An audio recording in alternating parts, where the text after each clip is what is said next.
At a family dinner, my daughter-in-law threw a wine glass straight at my head because I wouldn't let her parents take over my house. "Mom, you're being ridiculous," my son shouted. "You have 3 empty bedrooms," he screamed. I just smiled, grabbed my purse and walked out. Blood was running down my face, but I didn't panic. I sent one text. It worked perfectly. "Mom, you're being ridiculous." My son Tyler was yelling now, his face red, veins visible in his neck. "You have 3 empty bedrooms." 3. I stood in my living room holding my ground, watching my only child transform into someone I barely recognized. Across from me, his wife Megan was on her feet too, her face flushed with wine or rage or both. Before we continue, I want to thank you for joining me in sharing these stories of strength and survival. If you believe in protecting yourself from family manipulation, please consider subscribing. It's free and helps reach others who need to hear this. Now let's see how this unfolds. "This is unbelievable," she said, her voice climbing higher. "You're going to let my parents be homeless? When you have all this space just sitting here empty?" "They're not homeless," I said calmly.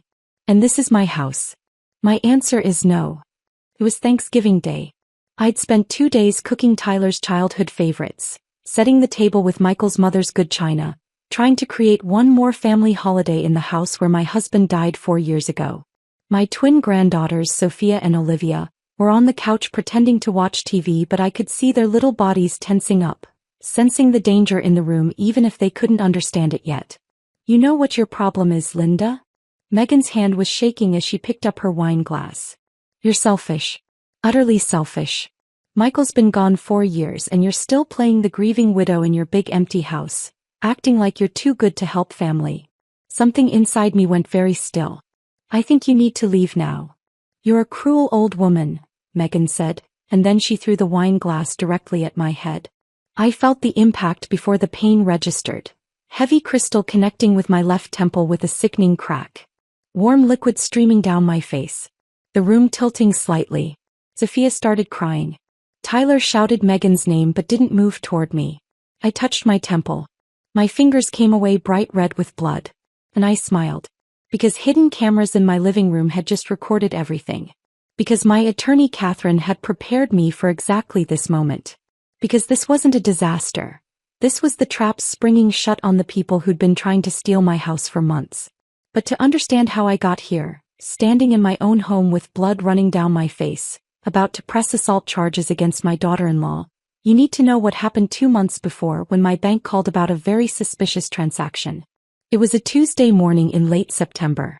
I was still in my bathrobe, drinking coffee from the mug Michael bought me 20 years ago.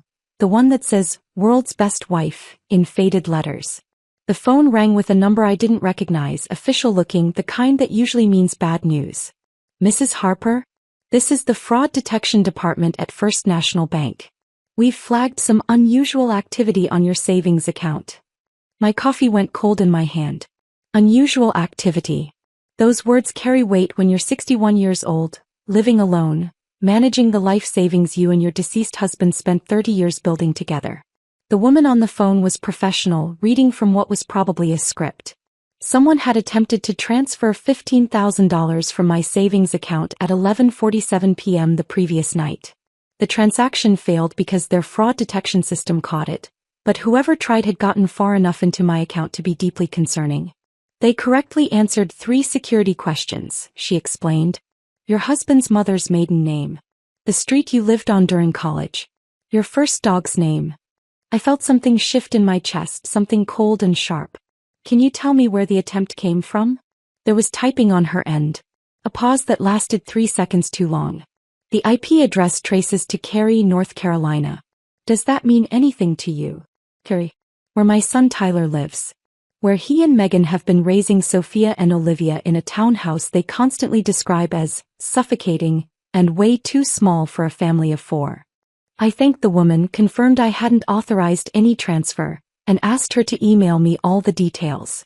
Then I sat at my kitchen table for 2 hours straight, staring at that fraud alert, watching morning sunlight creep across the hardwood floors Michael and I had refinished ourselves back in 1998. My name is Linda Harper. I'm 61 years old and I've been learning how to live alone for 4 years now, Ever since Michael collapsed in our front yard while mowing the lawn on a Saturday morning in June. One moment he was out there in his old Duke t-shirt pushing the mower in those neat diagonal lines he always insisted on, and the next moment he was on the ground clutching his chest. I ran outside barefoot. I held him while we waited for the ambulance. He died in my arms before the paramedics arrived, looking up at me with this expression of complete surprise, like he couldn't believe his story was ending this way. The silence that followed felt like drowning. Our 4-bedroom colonial in Raleigh, the house we bought in 1995 for $185,000, stretching our budget until we were terrified, suddenly became enormous and hollow. Every room echoed with emptiness. Every creak of the floorboards reminded me I was alone. The neighborhood changed around me while I stayed frozen in grief. What used to be modest middle-class families became an enclave of tech money and research Triangle Park executives. Our neighbors now drive Range Rovers and Teslas. They renovate their kitchens for amounts that make my stomach turn. Property values exploded. Our house is now worth $1.8 million according to the last appraisal, a number that seems surreal and vaguely obscene. People ask why I don't sell, why I don't downsize into something more appropriate for a widow living alone. My grief support group leader, Patricia, says I'm stuck in the past and need to create new memories in a new space. But they don't understand. This house holds everything that still matters. The kitchen where Michael taught me his mother's cornbread stuffing recipe, the one he made every Thanksgiving. The living room where we watched Tyler grow from a toddler taking his first steps to a teenager getting ready for prom to a man bringing home the woman he wanted to marry. The bedroom where Michael died, where I still sleep on my side of the mattress even though there's no reason anymore to leave half of it empty. The rose garden Michael planted in the backyard the year Tyler was born. I tend those roses every Sunday morning like it's a religious ritual. I prune them, water them, talk to them like Michael can somehow hear me through the soil and the roots and whatever exists beyond this life. This isn't being stuck. This is making a conscious choice about what I refuse to lose. I already lost Michael. I'm not losing the house that still smells like him in certain rooms, that still creaks in the exact places where he used to walk. Tyler is 34 now.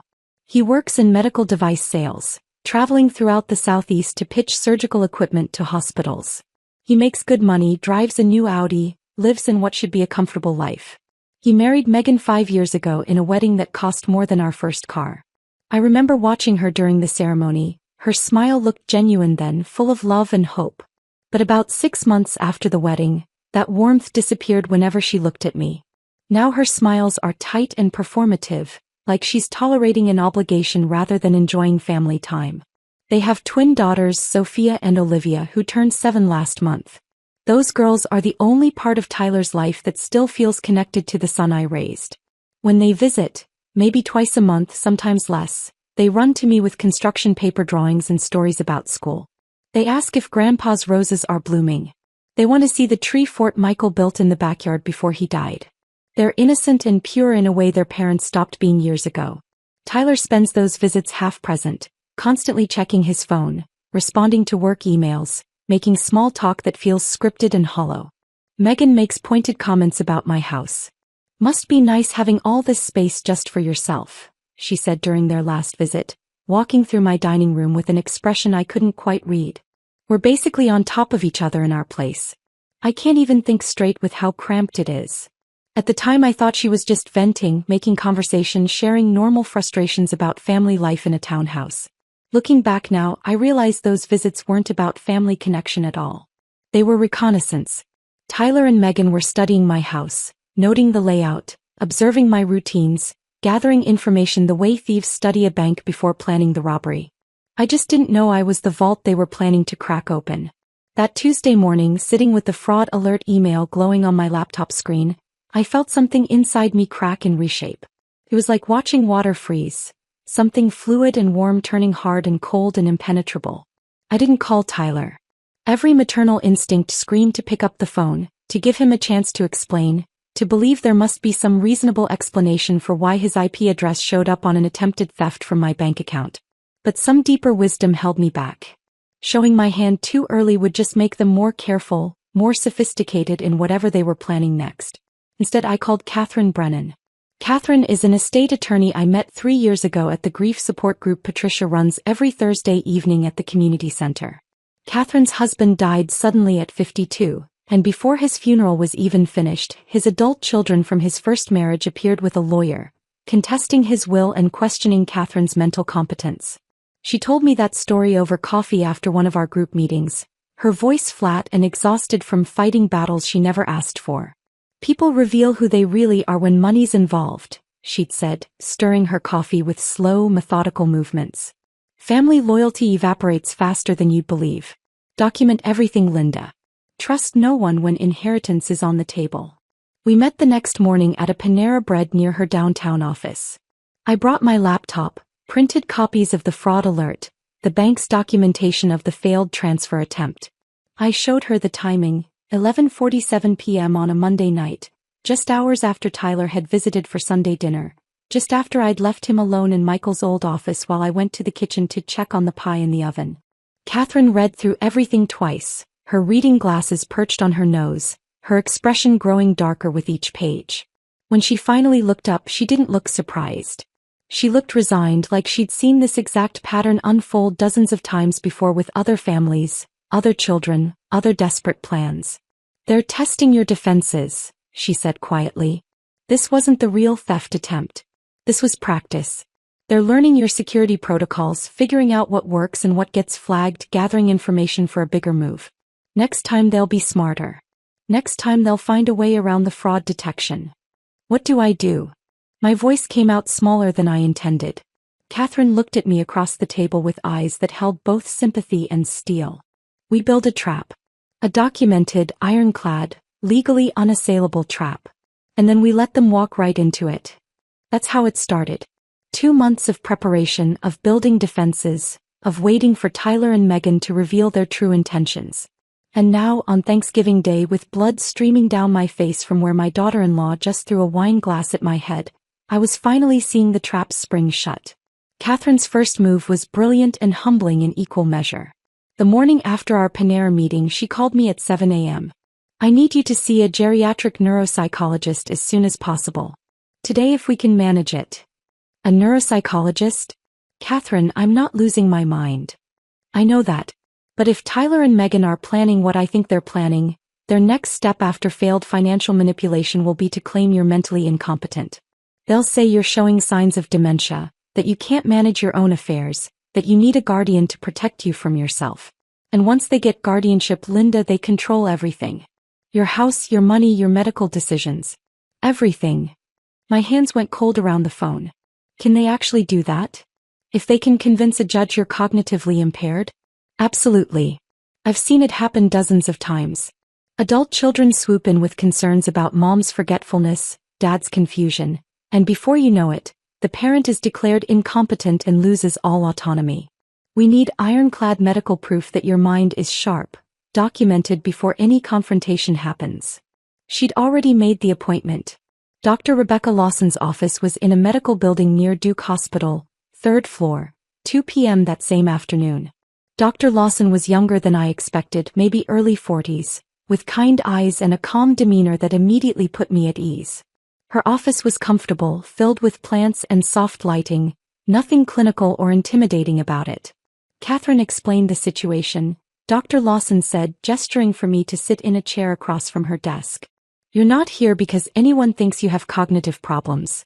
You're here because we need to establish a baseline, create documentation that protects you legally. For the next 2 hours, she put me through a battery of tests I hadn't encountered since college.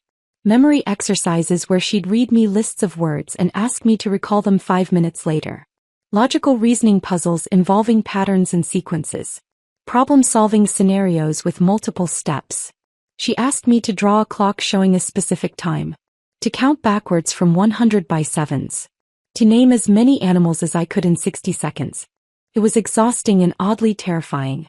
At 61, I kept second-guessing myself, convinced I was failing, that she'd find some early sign of decline that Tyler could use against me. When I stumbled over a particularly complex math problem, I felt panic rising in my throat. But Dr. Lawson just smiled. You're doing fine, Linda. These tests are designed to be challenging. She also asked detailed questions about my daily life. How I managed my finances. I showed her my checkbook register, neat and balanced to the penny. What my routines looked like. I described my morning coffee ritual, my Sunday rose garden maintenance, my Thursday grief support group meetings.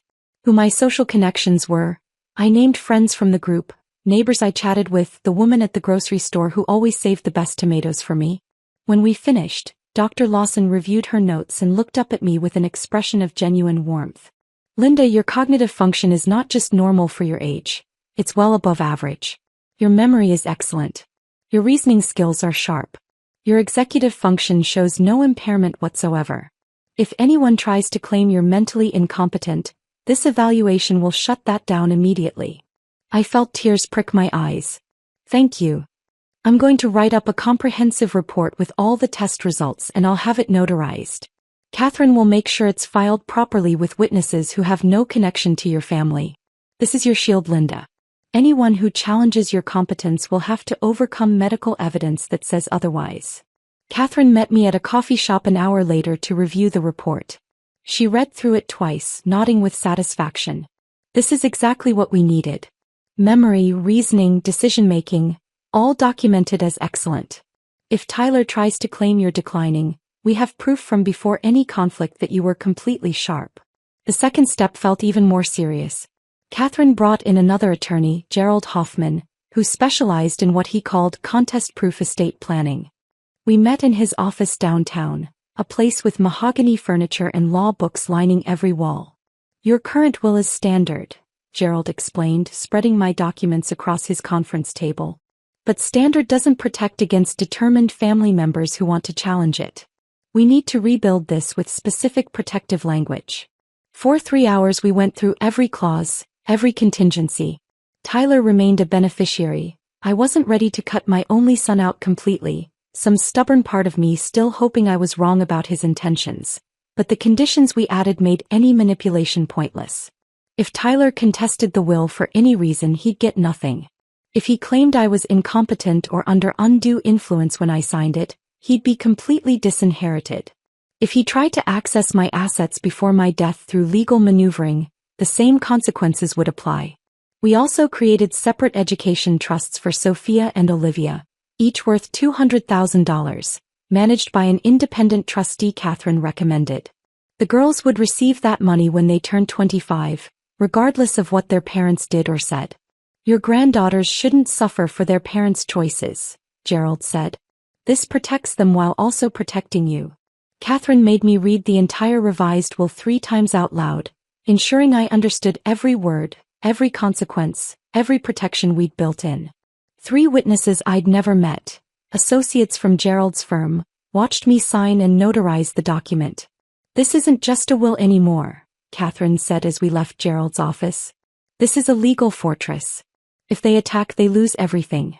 The third step felt like crossing into territory I never imagined I'd need. Catherine introduced me to Marcus Webb, a retired police detective who now worked as a private security consultant. He showed up at my house on a Wednesday morning carrying a black duffel bag filled with equipment.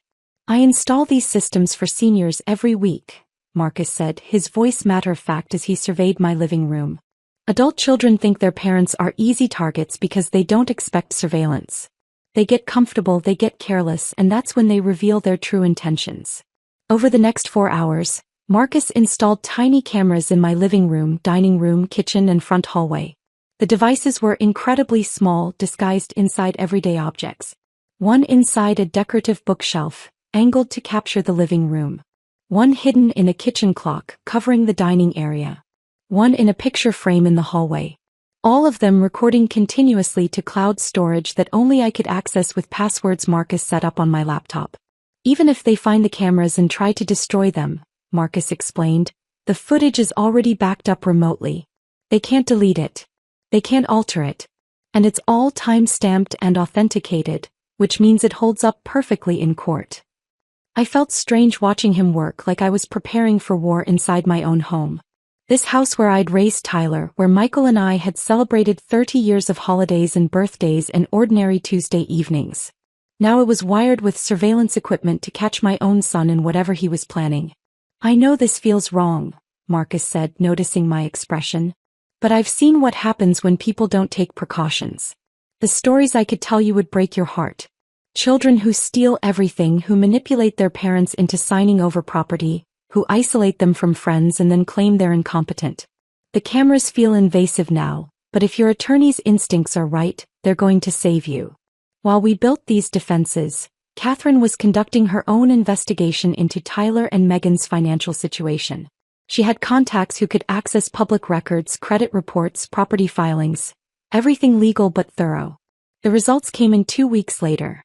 Catherine called and asked me to come to her office immediately. When I arrived, she had a thick folder spread across her desk, her expression grim.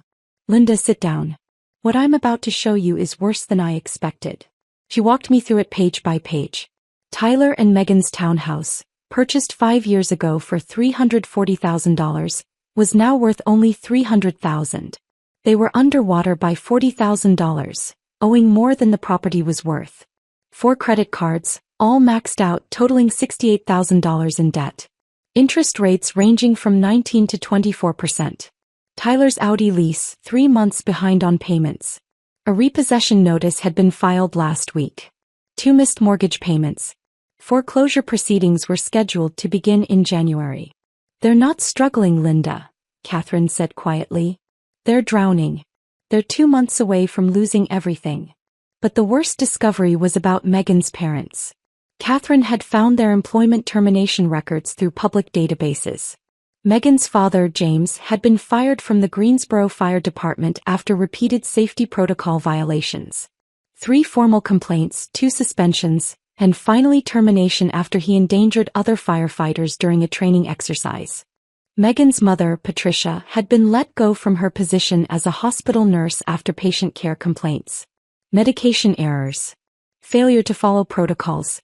A near-miss incident that almost resulted in a patient death. They didn't retire comfortably like Megan claims, Catherine said. They were forced out with minimal pensions and no unemployment benefits. They're essentially broke and homeless, which makes them desperate.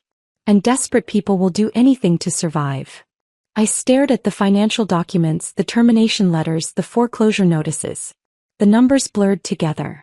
"This isn't about helping you," Catherine continued. "This is about their survival. Your house, worth $1.8 million, represents their only escape from complete financial ruin. They're not concerned about you living alone. They want to take over your home, establish residency, and then find a way to force you out while they claim the asset." I felt sick. Tyler wouldn't.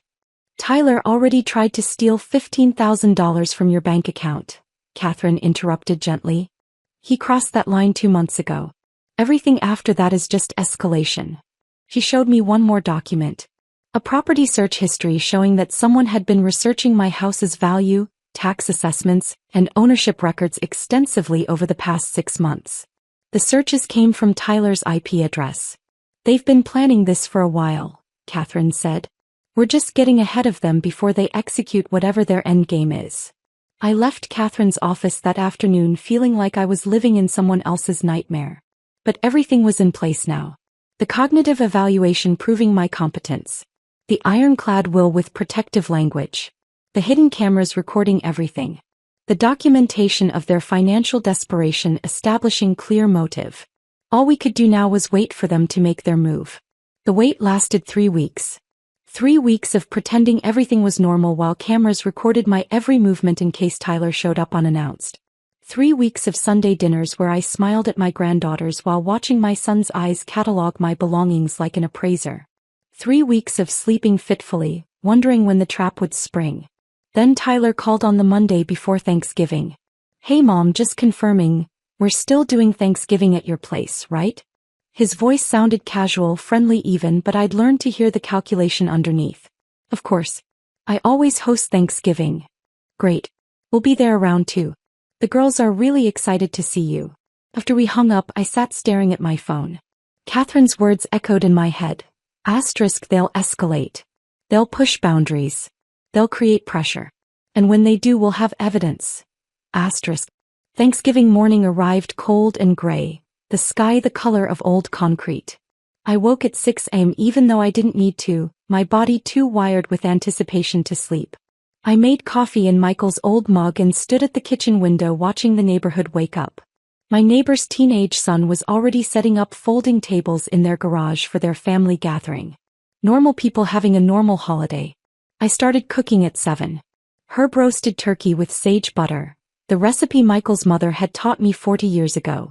I rubbed the butter under the skin with hands that trembled slightly, remembering every Thanksgiving Michael had carved this same bird at this same table.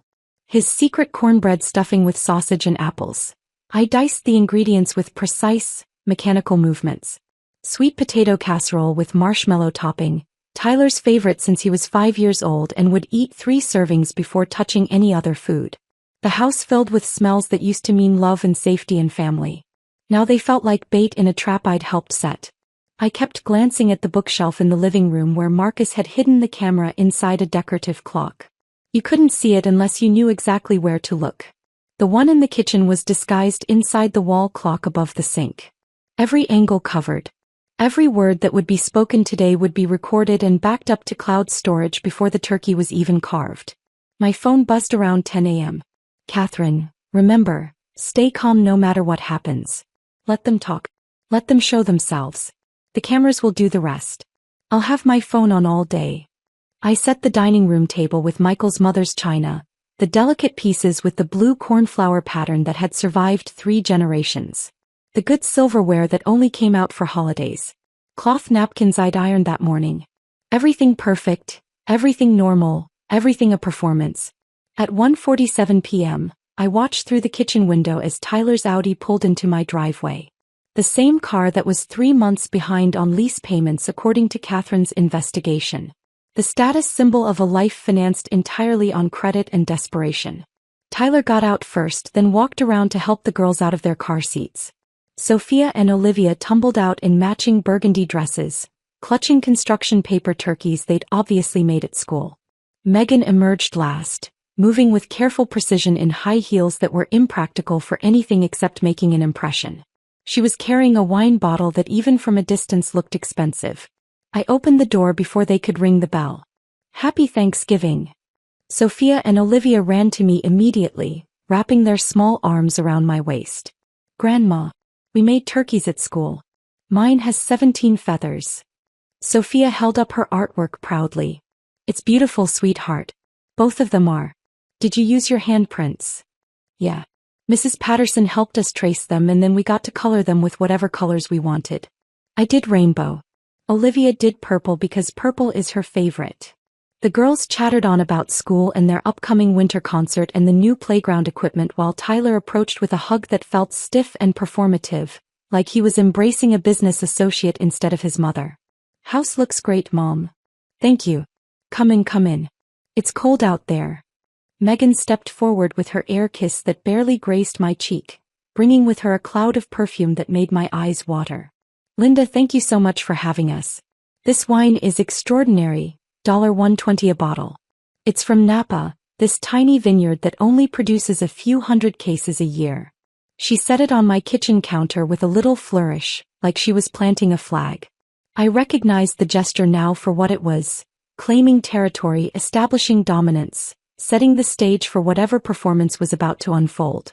You didn't have to bring anything, I said automatically. Oh, I insist. Family should celebrate properly. We settled into the living room while the turkey finished its final hour in the oven. This was normally when we'd make small talk, when the girls would show me their latest drawings, when Tyler would complain mildly about traffic or work.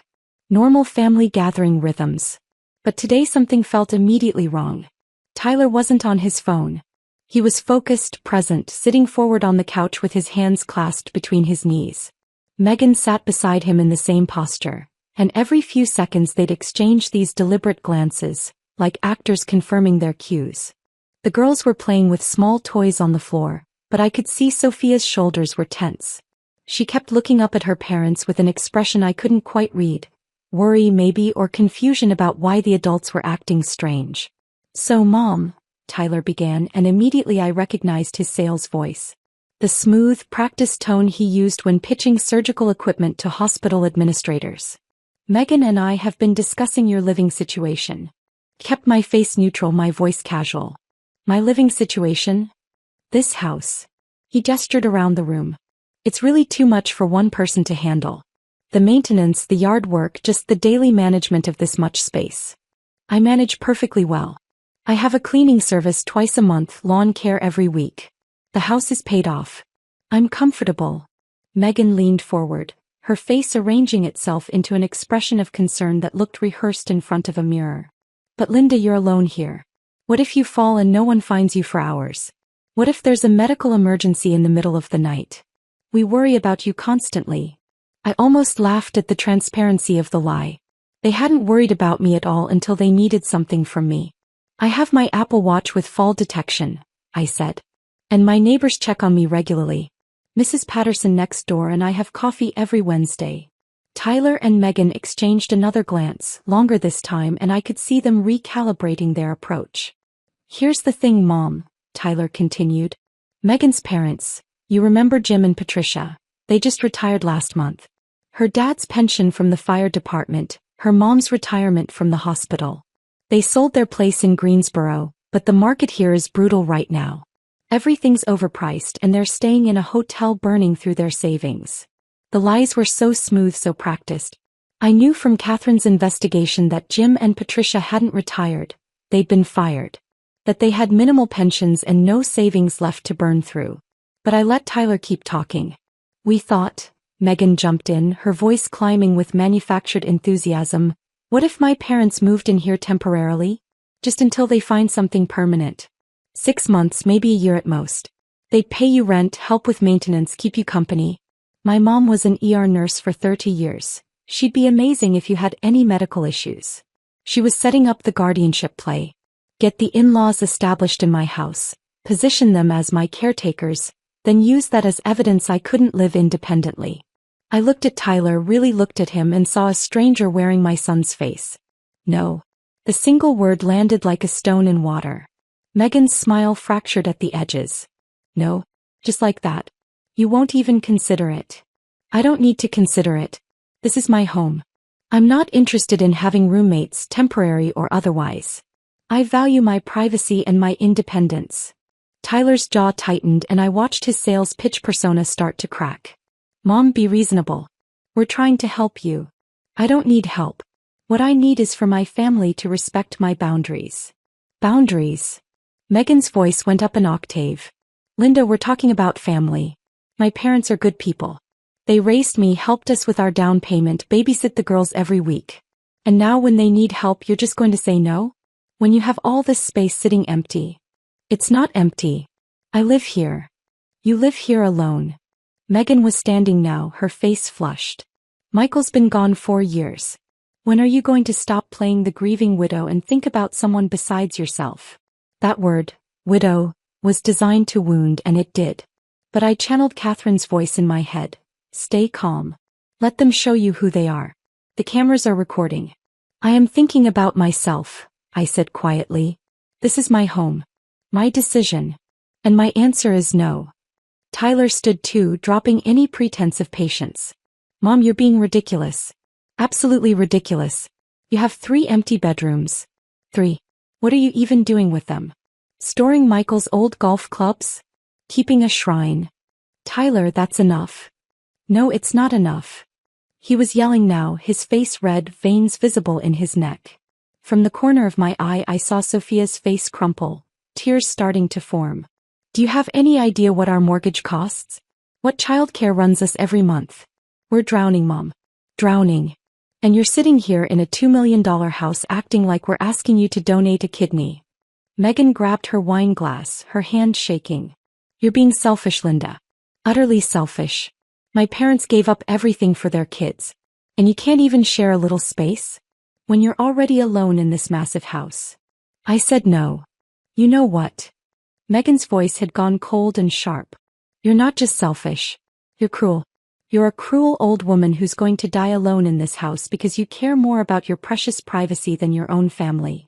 I stood up and my voice came out colder than I'd ever heard it. I think you need to leave now. And that's when Megan threw the wine glass directly at my head. The wine glass, heavy Waterford crystal that Michael's parents had given us as a wedding gift 36 years ago, flew through the air with shocking velocity. I watched it come toward me in what felt like slow motion but was probably less than a second. Then it connected with my left temple with a sound I'll never forget. A dull, wet crack followed by the musical tinkle of shattering glass. The impact registered before the pain. I felt the blow, felt my head snap slightly to the side from the force, felt warm liquid immediately streaming down my face. My hand went automatically to my temple and came away bright red with blood. The room tilted.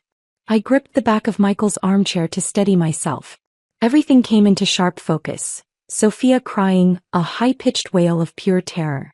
Olivia frozen on the floor with her mouth open, her construction paper turkey forgotten in her lap. Megan standing with her hands still extended, her face cycling rapidly through emotions. Rage, shock, dawning horror as she realized what she'd just done. Tyler shouted, "Megan!" But he didn't move toward me. He didn't ask if I was okay. He turned immediately to his wife, reaching for her arm, trying to comfort her while she started crying. In that single moment I saw exactly where his loyalties lay. I touched my temple again. Blood was flowing freely now, soaking my fingers, dripping onto the collar of my cream blouse. The cut throbbed with each heartbeat. Wine mixed with blood on my skin, staining everything it touched. And beneath the shock and pain I felt something else. Satisfaction. Because 4 hidden cameras had just recorded everything. Every word of their rehearsed pitch. Every escalation. Every insult. The moment Megan grabbed the glass. The throw. The impact. My calm responses throughout. Tyler yelling about my 3 empty bedrooms, while his daughter cried in fear. The trap had sprung shut perfectly. "You need to leave," I said. My voice came out eerily calm, almost flat. "Mom," Tyler started. "Take the girls and leave my house. Now." Megan was sobbing, her hands covering her face. "I didn't mean, I'm so sorry, I just..." "You need to go," I repeated. "I'm going to the hospital." I walked to the bathroom with careful, measured steps, very aware that the hallway camera was recording my composed exit. Blood dripped onto my blouse, my hand the hardwood floor. I grabbed a kitchen towel from the linen closet and pressed it against the wound, then looked at myself in the mirror. Blood matted my gray hair. Wine stained my cream blouse in dark purple splotches. The gash above my eyebrow was deep, the edges ragged from where the crystal had torn the skin. My face was pale beneath the blood. I looked like a victim, which was exactly what the police needed to see. Behind the closed bathroom door I could hear Tyler's voice, low and urgent, trying to calm Megan. The twins were still crying. Dishes sat untouched on the dining room table. The turkey I'd spent 2 days preparing, the stuffing Michael had loved, all of it abandoned in the wreckage of this disaster. I walked back through the dining room. Tyler and Megan were on the couch now, her face buried in his shoulder, him murmuring something I couldn't hear.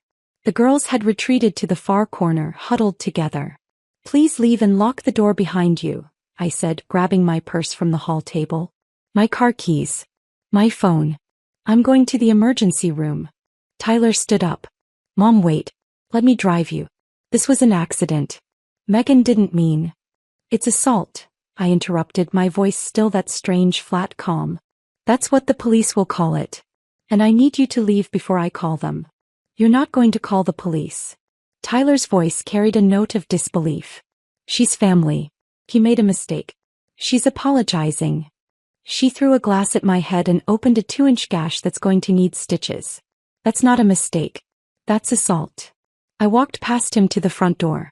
Tyler followed me, still talking, still trying to minimize what had just happened. "Mom, please. Think about the girls. Think about what this will do to them if you involve the police. Let's just talk about this. Megan will get help, anger management or something." I turned at the door and looked at my son. Really looked at him. "You stood there and called me ridiculous for not giving you my house. You yelled at me while your daughter cried in fear.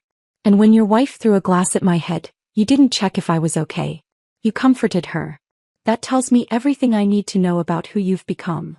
His face crumpled, but I was already walking out, already getting into my car. I drove 3 blocks before the adrenaline started wearing off and my hands began shaking on the steering wheel. Blood had soaked through the towel. The throbbing in my temple intensified into sharp, stabbing pain. I pulled over in a Target parking lot and sat there breathing carefully, methodically, keeping myself together. Then I pulled out my phone and sent a text to Catherine. It worked perfectly. Her response came within seconds. On my way to Duke Regional. Don't talk to Tyler. Document everything. I started the car again and drove to the hospital, checking my reflection in the rearview mirror at red lights. The blood looked dramatic against my pale skin. The wine stains on my blouse would photograph well. I looked exactly like what I was. An elderly woman who'd been assaulted by her own family.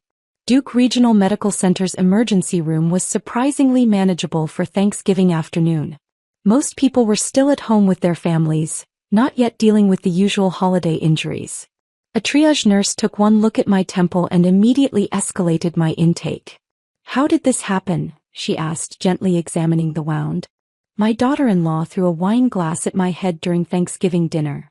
Her eyes widened slightly, but her professional composure held. Hey, let's get you taken care of. I sat in the waiting room for maybe 15 minutes, pressing the blood-soaked towel to my head, when Catherine burst through the entrance doors. She was in jeans and a casual sweater, her hair pulled back in a ponytail. Clearly she'd been pulled away from her own family gathering.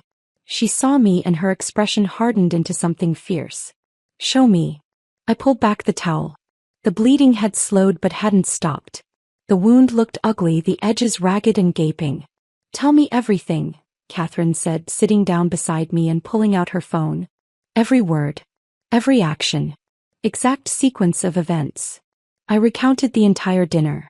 The way Tyler and Megan had sat on the couch like presenters at a business meeting. The rehearsed pitch about my living situation. Their coordinated tag teaming. Tyler's escalation into yelling about my 3 empty bedrooms. Megan's insults about me playing widow. The moment she grabbed the glass. The throw. Catherine took notes with rapid precision, asking clarifying questions. Who said what first? When exactly did Tyler start yelling? What were Megan's exact words before she threw the glass? She called me a cruel old woman who was going to die alone. Catherine's jaw tightened. And Tyler. He yelled at her name after she threw it. But he didn't come to me. He went to comfort her. Good. That's important for the statement. Catherine looked up from her phone. Linda, I need to ask you directly. Do you want to press charges? I didn't hesitate. Yes. And I want a restraining order. Catherine nodded once, decisive. I'll call Durham County Sheriff right now. Given your age, you're 61. This isn't just simple assault. North Carolina law has specific statutes for assault on a person over 60 by a family member. This is elder abuse, Linda. It's a serious felony. A felony? For throwing a glass. For assault with a deadly weapon causing serious injury to an elderly person by a family member. That glass was a weapon. Your injury required medical treatment. You're over 60. She's family. All those factors elevate the severity. Within 30 minutes, 2 sheriff's deputies arrived at the emergency room. The younger one was male, maybe late 20s, with short cropped hair and a professional demeanor. The senior deputy was a woman in her 50s with gray-streaked hair pulled back in a tight bun and eyes that looked kind but had probably seen every form of human cruelty imaginable. They introduced themselves, Deputy James Martinez and Sergeant Alan Kozlowski, and asked if we could speak somewhere private. A nurse directed us to a small consultation room off the main ER corridor. Sergeant Kozlowski pulled out a small recording device. Mrs. Harper, we're going to document your statement. Take your time, tell us everything that happened, and we'll ask clarifying questions as needed. For the 3rd time that afternoon, I recounted Thanksgiving dinner. But this time I was more detailed, more specific. The deputies listened with focused attention, Sergeant Kozlowski taking written notes while the recorder captured my voice. When I mentioned the failed bank transfer attempt from 2 months earlier, Tyler's attempt to steal $15,000 using my personal security information, both deputies' expressions sharpened. Ma'am, have you filed a report about that incident? Deputy Martinez asked. Not yet. But I have all the documentation from my bank. We'll need to see that, Sergeant Kozlowski said. Financial exploitation combined with physical assault. That's a pattern we see frequently in elder abuse cases. This wasn't just a family argument that got out of hand. This was escalation from an ongoing situation. They asked Catherine for her contact information, took copies of the bank fraud alerts on her phone, and then asked permission to photograph my injury. Sergeant Kozlowski took photos from multiple angles with a professional camera, Close-ups of the gash, wider shots showing my blood-stained blouse, my wine-soaked collar, the exhaustion and stress visible in my face.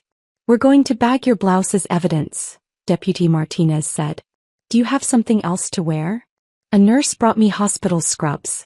I changed in the bathroom, carefully peeling off the ruined blouse. Looking at it, the wine stains, the blood, the physical evidence of what my daughter-in-law had done, made something crack inside my chest. This was really happening. My family had really tried to destroy me. When I emerged, Sergeant Kozlowski was speaking quietly with Catherine. She turned to me with an expression of professional compassion. "Mrs. Harper, we're going to contact your son and daughter-in-law tonight for statements. Based on what you've told us and the evidence we've documented, we'll be filing assault charges against Megan. Given the circumstances, this will likely be charged as assault with a deadly weapon causing serious injury. That's a Class E felony in North Carolina. What happens next?" I asked. "She'll be arrested probably tomorrow morning. She'll be processed, arraigned, and a judge will set bond. You can request an emergency protective order, which I strongly recommend. We'll include that in our report." After they left, a doctor finally came to examine my wound. He was young, probably a resident, with gentle hands and a calm bedside manner. "This is going to need stitches," he said, cleaning the area with antiseptic that stung sharply. 6, maybe 7. It's deep but clean. Should heal well, though you'll have a scar." As he worked, threading the needle through my skin with careful precision, I thought about that scar. How I'd see it every day for the rest of my life. How it would be a permanent reminder of the day my son chose his drowning marriage over his own mother. The day I finally stopped making excuses for family and started protecting myself instead. The doctor finished, applied a bandage, and handed me care instructions and a prescription for antibiotics. Catherine drove me home. My house was dark and empty when we pulled into the driveway. Part of me had expected Tyler to be waiting on the porch, but the street was quiet. Just the distant sounds of other families finishing their Thanksgiving celebrations. "Let's check the footage," Catherine said. We went straight to my office, a small room at the back of the house that used to be Michael's workspace. His desk was still here, the one he'd refinished from a yard sale find 30 years ago. I'd kept it exactly as he'd left it, though now my laptop sat where his accounting ledgers used to be. I pulled up the cloud storage system Marcus had set up, my fingers trembling slightly as I entered the password. Catherine pulled a chair close beside me, her reading glasses perched on her nose. "Start from when they arrived," she said quietly. I clicked on the living room camera feed and dragged the timeline back to 1:47 p.m. The screen showed my empty living room, then Tyler appearing in the doorframe, followed by the girls, then Megan. We watched in silence as the afternoon unfolded from 4 different angles. The living room camera captured everything with brutal clarity. Tyler and Megan settling onto the couch, their postures identical, both leaning forward, both with this rehearsed intensity. Every few seconds they'd make eye contact, these deliberate glances that looked like actors checking their cues. The girls playing on the floor, gradually getting quieter, their small bodies tensing as they sensed something wrong. "Look at that," Catherine said, pausing the footage. "See how synchronized they are. That's not spontaneous concern. That's a practiced presentation." He was right. Watching it from this remove, with the shock and adrenaline worn off, the choreography was obvious. The way Megan would speak, then Tyler would build on what she said. The way they'd pass the conversation back and forth like a relay race. They'd rehearsed this probably multiple times, refining their pitch until it sounded natural. We switched to the dining room camera angle, watching the escalation. Megan standing up, her voice climbing. Tyler joining her, his sales persona cracking into genuine anger. And me, sitting in Michael's chair, my voice calm and level throughout. My face composed. My hands steady. "You look completely rational," Catherine observed. "Even when they're yelling, you're measured and calm. That's crucial, Linda. It shows you weren't the aggressor. You weren't emotional or out of control. You were simply maintaining boundaries." The kitchen camera showed Megan grabbing the wine glass. We watched her hand shake, watched her face contort with rage as she picked it up. Catherine replayed that section 3 times, watching the exact moment when Megan's anger transformed into action. "Premeditated," Catherine muttered. It wasn't a reflexive throw. She picked up the glass, held it for 2 full seconds while she was yelling, then made the decision to throw it. That's intentional assault, not heat-of-the-moment reaction. Then we switched to the hallway camera with the wide angle that captured the living room, dining room and front entrance all at once. This was the angle that showed everything. The glass flew through the frame in slow motion. I could see the wine sloshing inside the crystal as it tumbled through the air. The impact against my temple. My head snapping slightly to the side. Blood immediately visible. The glass shattering, pieces falling onto the carpet. Sophia's scream was loud enough that the audio peaked and distorted slightly. But what made my chest tighten was what came next. Tyler didn't move toward me. He turned to Megan, reached for her, pulled her into a hug while she started sobbing. The girls were crying in the corner. And I stood there, touched my bleeding temple, walked calmly to the bathroom. "He didn't check on you," Catherine said, her voice hard. "His mother is bleeding from a head wound and he comforts his wife instead. That tells a jury everything they need to know about his priorities." We watched the rest. My composed exit, my quiet statement that they needed to leave, Tyler following me to the door, still making excuses for Megan. All of it captured in perfect clarity with timestamps and audio that would hold up in any court. "This is extraordinary evidence," Catherine said finally. "Clear video, multiple angles, clear audio, no ambiguity whatsoever. You look rational and in control throughout. They look rehearsed and then unhinged. A prosecutor's dream." I saved clips from all 4 angles to a separate folder. My hands were steadier now, the shock giving way to something colder and more focused. Catherine closed her laptop and pulled out a different folder I hadn't seen before. "Linda, there's something else we need to discuss. Something I discovered while you were preparing for today." She spread documents across Michael's old desk. Financial records, property filings, employment verification requests, credit reports. "I've been investigating deeper into Tyler and Megan's situation," she said. "What I found is worse than we initially thought." She walked me through it piece by piece, her finger tracing lines of data that painted a devastating picture. Tyler and Megan's townhouse in Cary, purchased 5 years ago for $340,000, was now worth only $300,000. The entire housing market in that area had softened, but they'd also let the property deteriorate. They were underwater by $40,000. They owed more than the house was worth. But that was just the beginning. 4 credit cards, all maxed to their limits. Total debt, $68,000. Interest rates ranging from 19% to 24%. Predatory rates that meant their minimum monthly payments were probably close to $1,500 just for credit card debt. Tyler's Audi lease, the car I'd seen in my driveway just hours ago, was 3 months behind on payments. A repossession notice had been filed last week. He was probably days away from having the car seized. "They've missed 2 mortgage payments," Catherine said, pointing to another document. "Foreclosure proceedings are scheduled to start in January. They have maybe 60 days before they lose the townhouse entirely." The numbers swam in front of my eyes. How had Tyler let things get this bad? But Catherine wasn't finished. She pulled out employment records. Official documents she must have obtained through legal channels I didn't want to know about. "Megan's parents," she said. "She told you they retired, right? That they sold their house in Greensboro and were just looking for something in the area?"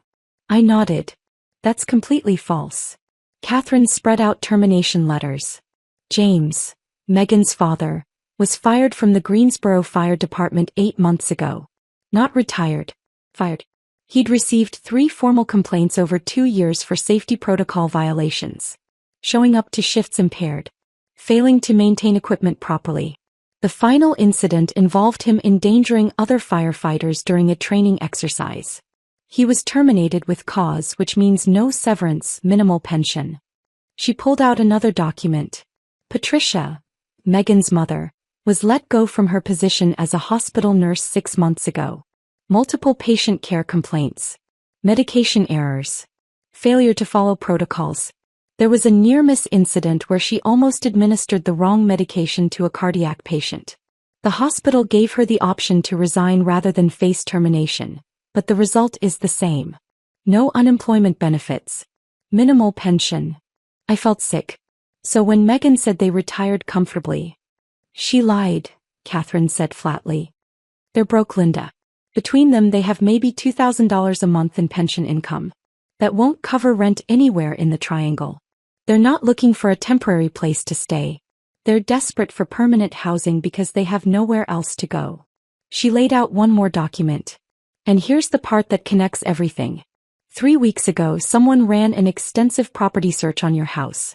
They pulled tax assessments, recent sales comparables, zoning information, ownership history. The searches came from Tyler's IP address. They were researching how to take my house, I said slowly. Not just researching. Planning. Catherine leaned back in her chair. Here's what I think they were doing. Step 1. Get Megan's parents established in your house as residents. Step 2. Create situations where you seem to need supervision.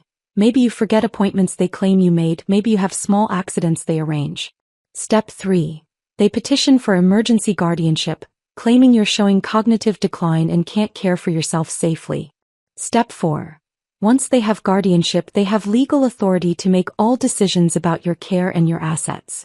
Step 5. They sell your house, liquidate your investments, place you in a Medicaid nursing facility while they split nearly $2 million. The room felt too small suddenly. Tyler wouldn't do that to me. Linda. Catherine's voice was gentle but firm. Tyler tried to steal $15,000 from your bank account 2 months ago. He's 3 months behind on his car payments. He's facing foreclosure. His in-laws are essentially homeless. And today he stood in your living room and called you ridiculous for not giving them access to your house. He's not the son you raised anymore. He's a desperate man who sees your assets as his only way out of financial ruin. I stared at the documents spread across Michael's desk. Numbers and letters that added up to betrayal in its purest form. The assault today wasn't planned, Catherine continued. That was Megan losing control because you refused to cooperate. But it actually works in your favor. Her rage revealed their desperation before they could execute the slower, more insidious plan. That wine glass was terrible in the moment, but it might have saved you from something much worse. We sat in silence for a long moment, the only sound the gentle hum of my computer's fan. Finally, Catherine pulled out a legal pad and started making a list. Here's what we need to do immediately. First, file for the emergency protective order against Megan using the video evidence. That happens tomorrow morning. Second, file a formal complaint about the financial exploitation with Durham Police, including all the bank records and IP address evidence. Third, revise your will again with even stronger protective language. We add specific clauses about Tyler's financial situation and the attempted manipulation. Fourth, establish the education trusts for Sophia and Olivia with an independent trustee, completely separate from any inheritance Tyler might receive. Fifth, we compile all this financial documentation to establish motive for the elder abuse charges. She worked methodically, writing names of attorneys, court filing numbers, deadlines. I watched her create a fortress of legal protection around my life, around the house Michael and I had built together, around the assets we'd spent 30 years accumulating. They're going to panic when Megan gets arrested, Catherine warned, looking up from her notes. Probably tomorrow morning. Tyler will call you. He'll text. He might show up at your door. Linda, you cannot engage with him. Not even to tell him to leave you alone. Any contact could be used by their attorney to claim you're not really afraid, that the assault wasn't as serious as you're claiming, that this is just a family dispute blown out of proportion. What do I do if he shows up? You call the police immediately. You don't answer the door. You don't respond to texts or calls. All communication goes through me. I'll be your barrier between you and them. It was nearly midnight when Catherine finally gathered her things to leave. I walked her to the door, my body aching with exhaustion, the stitches in my temple throbbing with each heartbeat. At the door, she turned and gripped both my shoulders, looking directly into my eyes. Linda, what happened today was horrible. Genuinely horrible. But in a strange way, that wine glass was a gift. It revealed their true nature before they could execute their real plan. If Megan hadn't lost control, if they'd managed to get her parents into this house, you'd be fighting a much harder battle 6 months from now. I nodded, not trusting my voice. Get some sleep, Catherine said. Tomorrow starts the legal process. It's going to be difficult, but you're not alone. I've got you. After she left, I stood in my quiet house, surrounded by memories and evidence and the wreckage of what my family had become. The Thanksgiving turkey sat cold and forgotten in the kitchen. Dishes were still set on the dining room table. Blood stains marked the carpet where I'd stood after Megan through the glass. I walked through each room, turning off lights, checking locks. The cameras were still recording, would continue recording every moment until this was over. In my bedroom, I caught my reflection in the mirror. The bandage on my temple looked stark white against my pale skin. My eyes looked older than they had this morning, like I'd aged years in a single afternoon. I climbed into bed on my side of the mattress, leaving Michael's side empty out of habit. Outside, the neighborhood was quiet. Other families sleeping off their Thanksgiving dinners, unaware that 3 blocks away, a mother had just watched video footage of her own son choosing his wife over her bleeding body. I closed my eyes, but sleep was a long time coming. I woke Friday morning to pale gray light filtering through my bedroom curtains. My temple throbbed with a dull, persistent ache. For a few disoriented seconds, I forgot what had happened. Then I touched the bandage on my forehead and everything came rushing back. I made coffee in Michael's mug and sat at the kitchen table, staring at the dried blood stains on the carpet near the living room. I should clean those, I thought distantly. But I couldn't make myself move. At 9:47 a.m. my phone buzzed with a text from Catherine. Arrest warrant executed. Megan in custody. I sat very still, coffee growing cold in my hands, trying to imagine what was happening 40 minutes away in Cary. Deputies at Tyler and Megan's door. The knock that wakes you from whatever desperate sleep you manage to find. Megan being told she was under arrest for assault with a deadly weapon. Handcuffs. The walk to the patrol car while neighbors watched from windows. Were the twins there? Did Sophia and Olivia watch their mother being taken away by police? Part of me felt sick at the thought. Part of me felt something darker. A grim satisfaction that justice was happening, that consequences were real, that Megan couldn't throw a glass at someone's head and simply apologize her way out of it. My phone rang at 10:23 a.m. Tyler's name on the screen. I stared at it, watched it ring through to voicemail. Listened to the notification chime that he'd left a message. I didn't listen to it. The phone rang again at 10:31. Tyler. Voicemail. 10:45. Tyler. Voicemail. 11:02. Tyler. Voicemail. By noon I'd stopped counting. My phone buzzed constantly, the screen lighting up with his name over and over like an accusation. I turned the ringer off and put the phone face down on the counter. Catherine called at 1:15 p.m. How are you holding up? Tyler's been calling all morning. I know. He's called my office 26 times since 10 a.m. I haven't answered. Neither should you. I haven't. Good. There was a pause, then Catherine's voice softened slightly. Linda, I know this is hard. He's your son. But any contact right now could be used against you. Their attorney, and they will get an attorney, will argue that if you were really afraid of them, you wouldn't be taking their calls. That the assault wasn't serious. That this is just a family dispute you're weaponizing. I understand. Megan posted bond about an hour ago. $15,000. Tyler probably maxed out another credit card or borrowed from someone. She's out, but she's under conditions. No contact with you, surrender of passport, promise to appear for all court dates. After we hung up, I checked my phone. 17 missed calls. All Tyler. 3 voicemails I wouldn't listen to. 2 text messages. The first, Mom, please pick up. We need to talk about this. Megan didn't mean to hurt you. She's devastated. The girls are scared. Please. The second, I can't believe you're doing this to our family. I set the phone down and walked away. At 3:30 p.m. Catherine texted again. Protective order granted. Judge Martinez reviewed footage and signed immediately. Megan cannot come within 500 feet of you or your property. Violation means immediate arrest. I should have felt relief. Instead I felt hollow. My daughter-in-law couldn't come near me. My son was calling desperately, trying to bridge a chasm that was widening with each unanswered ring. My granddaughters were somewhere being told things about Grandma that would shape how they remembered me forever. By the time I went to bed Friday night, Tyler had called 43 times. Catherine's office had counted. None of the calls were answered. I fell asleep with my phone on silent, the screen dark, the notifications piling up like stones. Saturday morning I woke with purpose. Catherine had scheduled an appointment at Durham Police Department headquarters for 10 a.m. I dressed carefully, conservative blouse, slacks, minimal jewelry. I wanted to look competent, credible, like a woman who knew her own mind and could be trusted. Catherine met me in the parking lot carrying a leather briefcase that looked substantial and serious. Ready as I'll ever be. Inside, the police station smelled like coffee and disinfectant. We were directed to Detective Sarah Kozlov's office on the second floor. She was a woman in her late 50s with iron-gray hair pulled back in a neat bun and eyes that looked kind but had probably seen every variation of human cruelty. "Mrs. Harper, Miss Brennan, please sit." Detective Kozlov gestured to 2 chairs across from her desk. "I've reviewed the preliminary assault report from Thanksgiving. I understand you're here to file an additional complaint regarding financial exploitation." "Yes," Catherine said, pulling documents from her briefcase. "Over the past 3 months, Mrs. Harper's son Tyler made multiple attempts to access her bank accounts without authorization, using personal information only family members would know." For the next hour we walked Detective Kozlov through everything.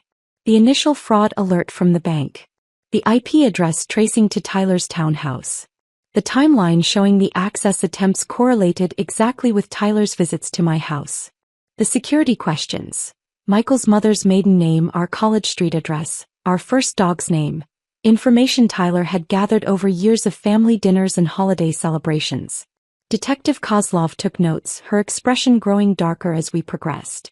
"Financial exploitation of vulnerable adults is one of the fastest-growing crimes in North Carolina," she said. "Most victims are over 60. Most perpetrators are family members. The fact that this escalated to physical violence suggests they were getting desperate.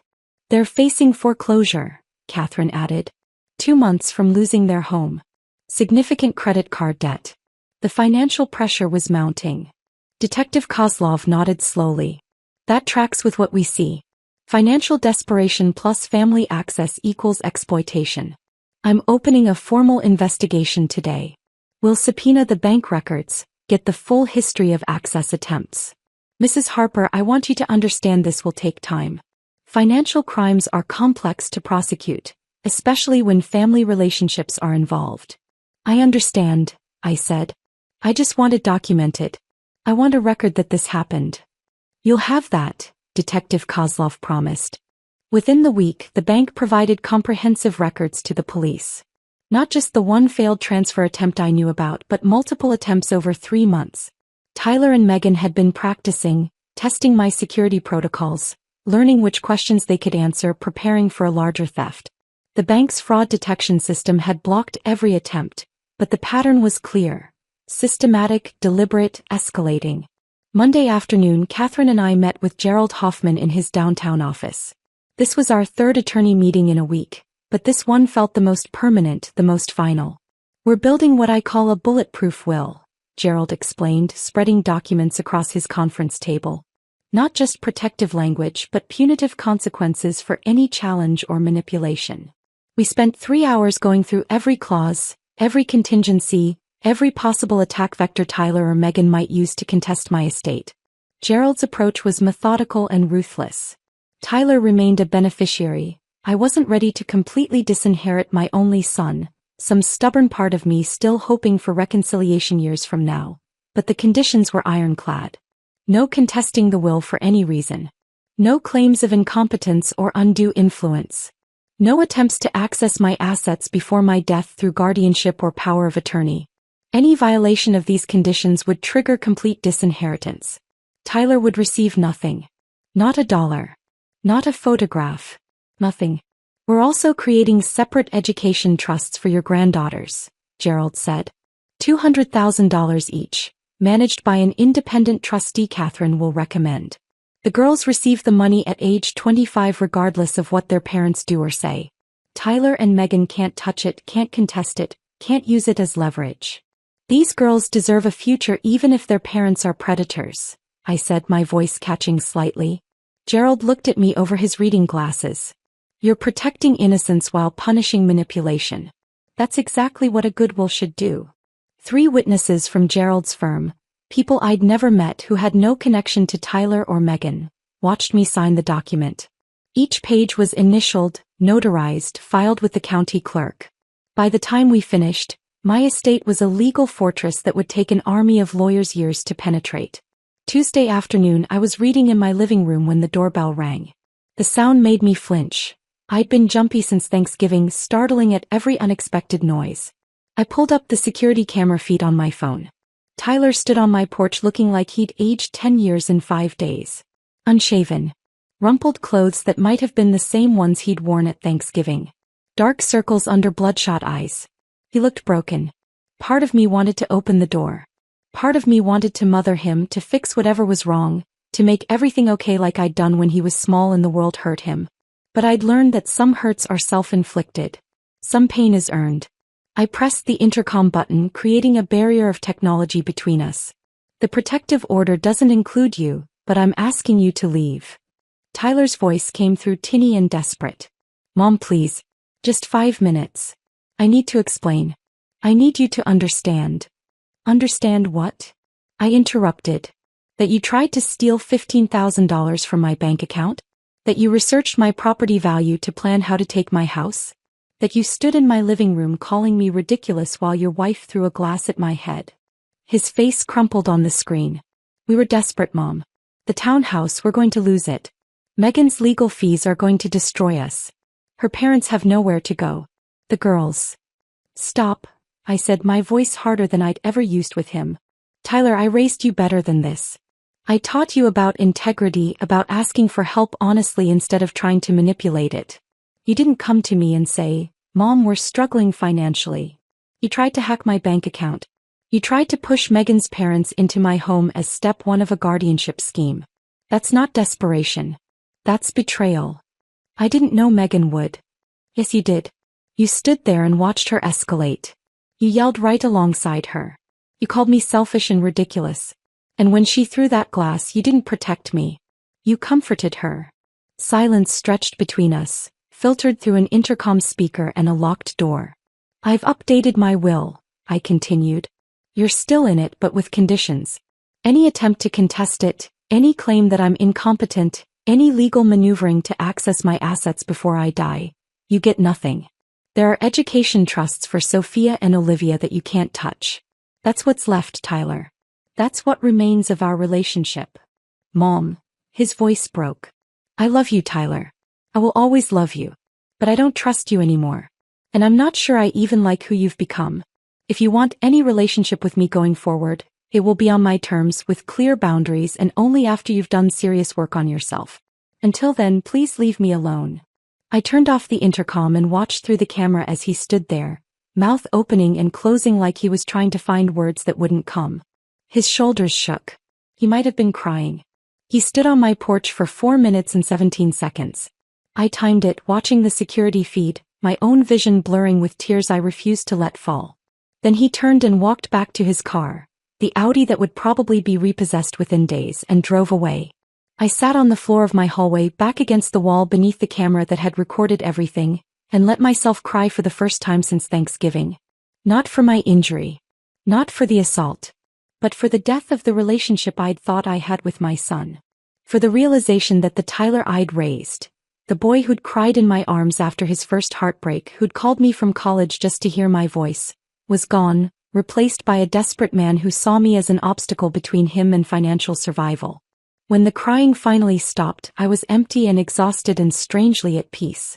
The cameras kept recording. The house stayed quiet. And I began to understand what it meant to choose myself over a family that had already chosen to destroy me. The weeks after Tyler's porch confrontation blurred together in a strange rhythm of legal proceedings and forced normalcy. I'd wake up, make coffee, check the security cameras out of habit even though no one was coming. I'd tend Michael's roses on Sundays. I'd attend my grief support group on Thursdays.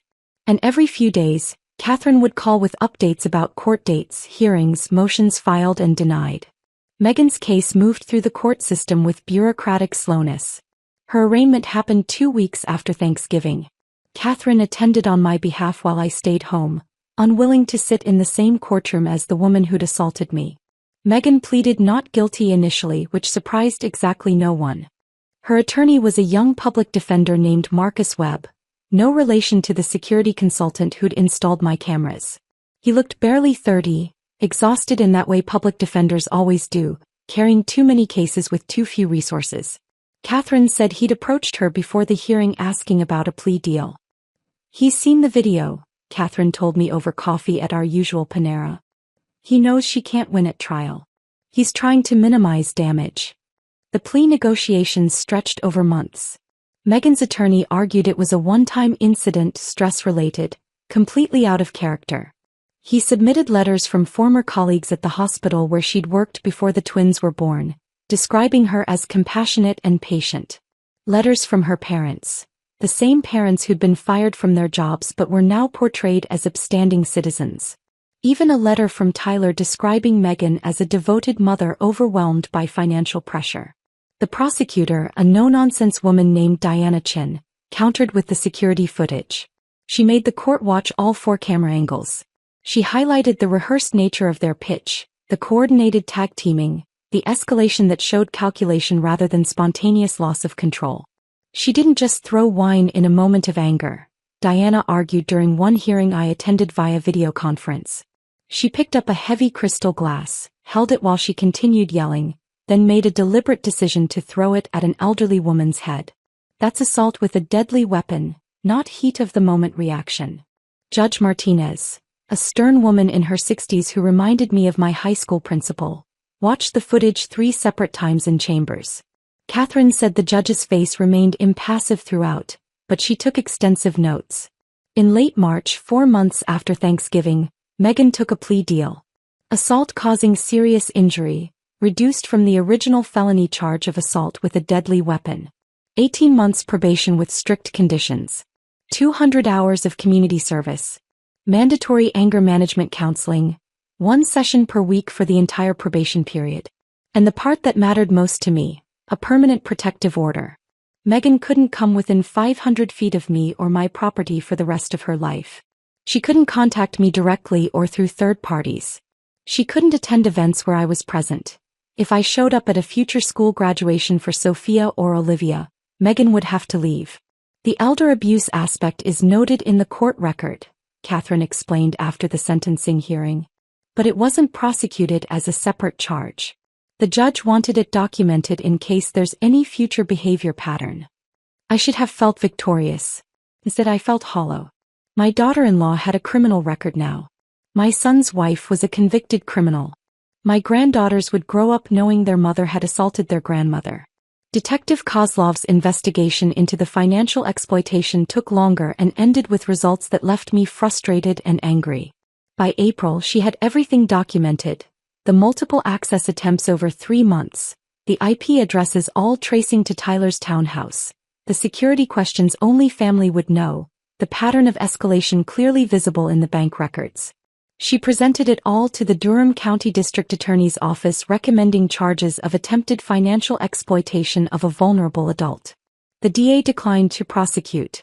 Given the family relationship and the fact that no funds were actually stolen, the assistant DA explained during a phone call Catherine put on speaker in her office, "We don't feel criminal charges are warranted at this time. These cases are extremely difficult to prosecute. Juries are sympathetic to family financial struggles, and without actual theft occurring, we'd likely lose at trial." Catherine's face went red. He attempted theft multiple times. That's a crime regardless of whether he succeeded. That's like saying attempted murder doesn't count because the victim didn't die. I understand your frustration, Ms. Brennan, but our office has to allocate resources strategically. We're pursuing the assault case vigorously. The financial matter is better handled through civil remedies and banking protocols. After the call ended, Catherine sat fuming in her office chair. This is exactly the problem with elder abuse prosecution. Juries see adult children struggling financially and think, well, the parent has money, why shouldn't they help? They don't recognize it as theft. But if the legal system wouldn't punish Tyler, the banking system did. My bank permanently flagged his information in my security protocols. They created additional authentication requirements for any account changes. Now I needed to appear in person with 2 forms of ID for any significant transactions. They assigned my accounts to a special monitoring status where any unusual activity would trigger immediate manual review. Tyler could never access my money again. The digital fortress Catherine and I had built was complete, even if the criminal one had gaps. We file all the investigation records anyway, Catherine said, organizing documents into a thick folder. If he ever tries anything again, Any financial manipulation, any guardianship petition, any legal action. We have established pattern of predatory behavior documented in official police reports. This isn't a win, Linda, but it's protection. The letter started in February, a month after Tyler's confrontation at my door. The first arrived in a plain white envelope with Tyler's return address in Cary. Handwritten, not typed. His handwriting looked shakier than I remembered. Mom, I'm so sorry. I know saying it doesn't change anything, but I need you to know I never meant for any of this to happen. Megan was under so much stress. The townhouse, her parents, the girls. I should have protected you. I should have stopped her before things escalated. I failed as a son. I'm sorry. I read it once, sitting at my kitchen table with coffee growing cold. Then I filed it in a folder I labeled Tyler, Evidence, and put it in my office filing cabinet. The second letter came a week later, longer, more detailed. Mom, I need you to understand what we were facing. The mortgage was 3 months behind. They were going to foreclose. We were going to lose everything. The house, our credit, the stability the girls need. Megan's parents really were desperate. I thought if they could just stay with you temporarily, it would give us breathing room to figure things out. I never wanted to take your house. I just wanted help. That one I read twice, analyzing the language. The way he framed their plan as help, rather than manipulation. The way he positioned their financial crisis as my problem to solve. I filed it with the first letter. Over 7 months, 10 more letters arrived. Some were weeks apart. Some came in clusters. 3 letters in 5 days, like Tyler was spiraling and writing was his only outlet. Letter 3 justified the bank access attempts. I was just trying to check on your finances to make sure you were okay, to see if you needed help managing things. Letters 4 and 5 were purely apologetic again, describing Megan's stress, their marriage counseling, their efforts to rebuild. Letter 6 included photos of Sophia and Olivia at their school's spring concert, with a note.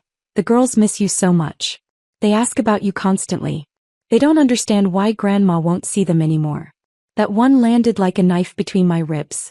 I stared at the photos, the twins in matching dresses holding recorders, smiling at the camera, and felt grief so acute it was physical. But I didn't respond. Because using the girls as emotional leverage was manipulation, and I recognized it now. Letters 7 and 8 turned subtly accusatory. I can't believe you'd destroy our family over one mistake. Megan was having a breakdown. He's getting help now. Anger management, therapy, everything. You're choosing your house and your pride over your own son and granddaughters. Letter 9 was short. Mom, please. Just talk to me. 5 minutes. That's all I'm asking. Letters 10 and 11 arrived in June, 7 months after Thanksgiving. By then Tyler's tone had shifted to something approaching acceptance. I know you're not going to respond. I know I destroyed your trust. But I need you to know I love you. I'll always love you. And if you ever decide you want to talk, I'm here. I read each letter once, filed it in the folder, and never wrote back. Because words on paper were easy. Tyler could craft apologies, explain circumstances, frame desperation as justification. But I remembered the reality. The calculation in his eyes during Thanksgiving dinner, the sales pitch he and Megan had rehearsed, the way he'd comforted his wife instead of checking on his bleeding mother. Words meant nothing compared to those memories. While Tyler sent letters I wouldn't answer, I was slowly rebuilding the life they tried to steal. 7 months after Thanksgiving, on a Saturday morning in early June, I stood in Michael's home office and made a decision I'd been avoiding for 4 years. The room had remained exactly as he'd left it. His golf magazines stacked on the corner of the desk. His reading glasses on the windowsill catching morning light. His favorite cardigan, navy blue with worn elbows, hanging on the desk chair like he'd just stepped out for a moment and would be back any second. I'd been preserving it like a shrine. Like keeping everything frozen meant Michael wasn't really gone. But he was gone. Had been gone for 4 years. And I was still here, still living, still breathing, still capable of creating something new. I started with the magazines. Recycled them, every single one. The reading glasses I packed carefully and donated to the Lions Club. The cardigan I held for a long moment, breathing in the faint scent that might have been Michael or might have been my imagination, then folded it gently and added it to the donation box. His golf clubs, the expensive set he'd saved for 3 years to buy, I donated to a youth program that taught underserved kids. Michael would have liked that. By afternoon the office was empty. Just the desk and the chair and the blank walls and the window overlooking the backyard where Michael's roses still bloomed every summer. I bought watercolor supplies at an art store near Cameron Village. Easel, paper, brushes, a beginner set of paints in tubes with colors I couldn't name. The young woman who helped me was patient and enthusiastic, probably assuming I was a grandmother trying a new hobby. She was right, I suppose. That's exactly what I was. I painted badly at first. Clumsy landscapes that looked like a child's work. Still lives of fruit that resembled colorful blobs more than apples and oranges. But it felt like breathing after holding my breath for years. Every Sunday morning I painted while coffee cooled on the desk beside me. I joined the widow support group Patricia ran, the one I'd been attending sporadically but never fully engaging with. Met Janet, a retired English professor who'd lost her husband 2 years ago and had a laugh that sounded like music. We started having coffee after meetings, then lunch on Tuesdays, then planning a road trip through the Blue Ridge Parkway for August. Catherine and I transitioned from attorney-client to actual friends. She invited me to her daughter's wedding in May, and I sat in the church watching a family celebrate without manipulation or hidden agendas and cried happy tears that had nothing to do with my own life. My investments were performing well. The house continued appreciating, now worth over $2 million according to the latest assessment. I was comfortable, secure, insulated from the financial desperation that had driven Tyler and Megan to destruction. And slowly, carefully I was learning what it meant to choose myself. To protect my peace. To recognize that loving someone doesn't mean sacrificing yourself on the altar of their dysfunction. The cameras kept recording. The lock stayed strong. The will remained ironclad. And I was finally, tentatively learning how to live again. The mail arrived on a Tuesday afternoon in late August, 8 months after Thanksgiving. I was coming back from the grocery store, carrying bags of produce from the farmer's market, when I saw the small envelope in my mailbox. No return address. Just my name and address written in careful, deliberate letters. The kind of handwriting that belonged to a child who was still learning cursive, who formed each letter with concentration and pride. Sophia's handwriting. I set the grocery bags on the kitchen counter and sat down at the table before opening it. My hands were shaking slightly. I knew whatever was inside would hurt because Tyler wouldn't send something unless he thought it would crack my resolve. Inside was a birthday card, the cheap kind you buy at the grocery store with generic flowers on the front. But what made my chest tighten was what Sophia had drawn inside. A crayon picture of 3 people standing in front of a house. Me, recognizable by my gray hair drawn in silver crayon. 2 smaller figures labeled Sophia and Olivia in careful letters. The house behind us had a bright red door and flowers in the yard. Michael's roses probably, though they were drawn as simple circles in various colors.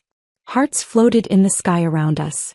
A yellow sun with rays like a child's drawing, simple and pure.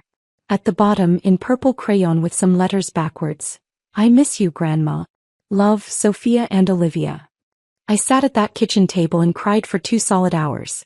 The kind of crying that comes from somewhere deep in your chest, that shakes your shoulders and leaves your throat raw.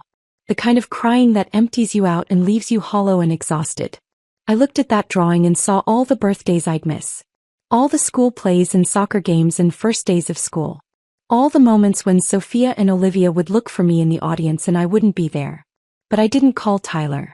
Because beneath the grief, beneath the aching loss, I recognized exactly what this was. Emotional leverage. Tyler had stood over Sophia while she drew this, probably helping her spell the words, coaching her on what to say. He'd put it in an envelope with no return address so it would seem spontaneous and innocent, like the girls had done this all on their own out of pure love for their grandmother. The manipulation never ends. It just gets more sophisticated. It uses sweeter weapons. I put the card in the folder with Tyler's 11 letters, filed it under evidence, and forced myself to finish putting away groceries. The next day was Wednesday, my regular lunch day with Catherine. We met at the Panera where we'd first strategized my defense 8 months ago, a place that had become familiar and comfortable. I brought the card with me. Catherine read it slowly, her reading glasses perched on her nose, her expression carefully neutral. When she finished, she set it down on the table between us and was quiet for a long moment. "That's one of the cruelest things they could do," she said finally. "Using those girls as emotional hostages." "I know." My voice came out rough. "I know what it is. But knowing doesn't make it hurt less. Catherine reached across the table and squeezed my hand. Linda, let me remind you of something we discussed at the very beginning. When Sophia and Olivia turn 18, they'll be legal adults.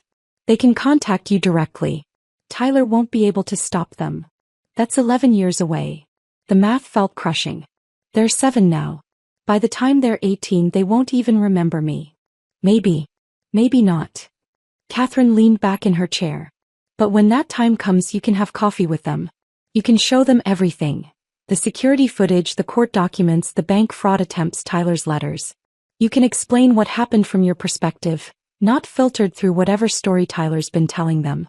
They'll understand or they won't. But at least they'll hear the truth. And if they don't believe me, then they'll still have $200,000 each waiting for them in education trusts that Tyler can't touch. A gift from a grandmother they may not remember, but who loved them enough to protect their futures even when it meant protecting herself from their parents. I looked at the card lying on the table between us. Sophia's careful lettering. The crayon hearts. The house with the red door. 8 more years, I said. The twins would be 15 when I turned 70. 18 when I was 73. I'll be almost 70 by the time I can see them again. You'll be 69, Catherine corrected gently. Still healthy, still sharp, still living in your home on your own terms. And those girls will be old enough to hear complicated truths without Tyler manipulating how they interpret them. He was right. I knew she was right. But the grief didn't care about logic or strategy or long-term planning. The grief just wanted to hold my granddaughters again. I'm keeping the card, I said. Not to torture myself, but because someday when Sophia's 18 and sitting across from me at a coffee shop asking why I disappeared, I want to show her this. I want her to see that her father used her love as a weapon. Catherine nodded slowly. That's fair. That's evidence. Just don't let it become something you stare at every day. I didn't. I filed it away and tried to focus on the life I was building in the space Tyler and Megan had tried to steal. I'm 61 years old. I might have 30 more years ahead of me. I might have 3. None of us knows our expiration date. Michael certainly didn't when he went out to mow the lawn that June morning 4 years ago. But however many years I have left, I'm living them deliberately. Intentionally. On my own terms. My financial advisor called last week with the quarterly investment report. Everything's performing well. Between Michael's life insurance, my retirement accounts, and the house appreciation, I'm more than comfortable for whatever life I have remaining. I'll never need to worry about money or depend on anyone for support. The house continues appreciating. The neighborhood gets more valuable every year as more tech money floods into the research triangle. My 4-bedroom colonial that we bought for $185,000 in 1995 is now worth over $2 million according to the latest county assessment. Tyler and Megan tried to steal that. Tried to manipulate me out of it through fake concern and family pressure and eventually violence. They failed. Last month I spent 2 weeks in Savannah, walking the historic squares alone, eating at restaurants Michael and I had always planned to visit but never made time for. I stayed in a bed and breakfast with a view of the river. I took a ghost tour. I bought watercolors from a local artist and painted the Cathedral of St. John the Baptist from a bench in Lafayette Square. Next month Janet and I are driving the Blue Ridge Parkway, taking our time, staying at small inns, acting like the carefree widows we never imagined we'd become. We're both learning what it means to build a life after loss, to find joy in unexpected places, to recognize that endings can also be beginnings if you're brave enough to look for them. Every Sunday morning I paint in what used to be Michael's office and is now my art studio. The room doesn't feel haunted anymore. It feels like possibility. My paintings are getting better. Still not good, probably never will be good, but better. More confident. More willing to take risks with color and composition. The rose garden Michael planted the year Tyler was born still blooms every June. I tend it like always, pruning and watering and talking to flowers like my husband can somehow hear me through the roots in the soil. But now I cut bouquets for Janet and the other women from my support group instead of letting the roses wither on the stems. Michael would like that, I think. He always hated waste. I catch my reflection sometimes in mirrors or windows when the light hits a certain way and I see the scar on my left temple. It healed into a thin silver line, barely visible unless you're looking for it, but always there. That scar is a reminder. It reminds me of blood and wine and Thanksgiving dinner destroyed. It reminds me of my son calling me ridiculous while his daughters cried in fear. It reminds me of the moment I chose myself over a family that had already chosen to betray me. And I don't regret it. Not even a little. That scar means I survived. It means I recognized manipulation and refused to be a victim. It means I protected myself when my own family wouldn't. If you're reading this, if you're dealing with adult children who think they're entitled to your home, your money, your autonomy, please listen to what I learned the hard way. Get a lawyer. A good one who specializes in elder law and estate protection. Don't wait until something happens. Do it now while you're still thinking clearly and can make decisions without pressure. Document everything. Keep records of weird questions about your finances. Note when someone shows unusual interest in your living situation. Save emails and texts. Install security cameras if you need to. Don't ignore the warning signs. That son who suddenly wants to help manage your bank accounts. That daughter-in-law who keeps suggesting you need supervision. That pressure to sign documents just to make things easier. These aren't expressions of love. They're reconnaissance for something bigger. And most importantly, this is the hardest part. Don't feel guilty for protecting yourself. Even from your own blood. Especially from your own blood. Because at the end of the day, you don't owe anyone your peace, your security, or your home. Family doesn't get to manipulate you just because you share DNA. Love doesn't mean letting people destroy you. I wake up every morning in my own bed, in my own house, living my own life. The doors are locked. The cameras are still recording. The will is ironclad with penalties for anyone who tries to contest it. My accounts are protected with authentication protocols Tyler can never breach again. And I sleep fine at night. Better than fine, actually. I sleep with the peace that comes from knowing I chose myself. From knowing that when the people who were supposed to protect me instead tried to destroy me, I had the strength to walk away. The house is quiet now. Just me and Michael's memory and the roses that bloom every summer. My Tuesday lunches with Catherine. My Thursday support group. My Sunday morning painting sessions.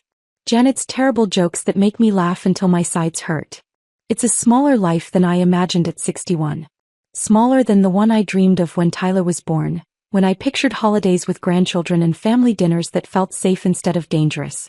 But it's mine. Completely, entirely, protectively mine. And some days that's enough. Some days that's everything. The scar on my temple catches light when I turn my head. A permanent reminder of the Thanksgiving that changed everything. The day blood mixed with wine and my son showed me exactly who he'd become. I touch it sometimes, this thin silver line, and think I survived.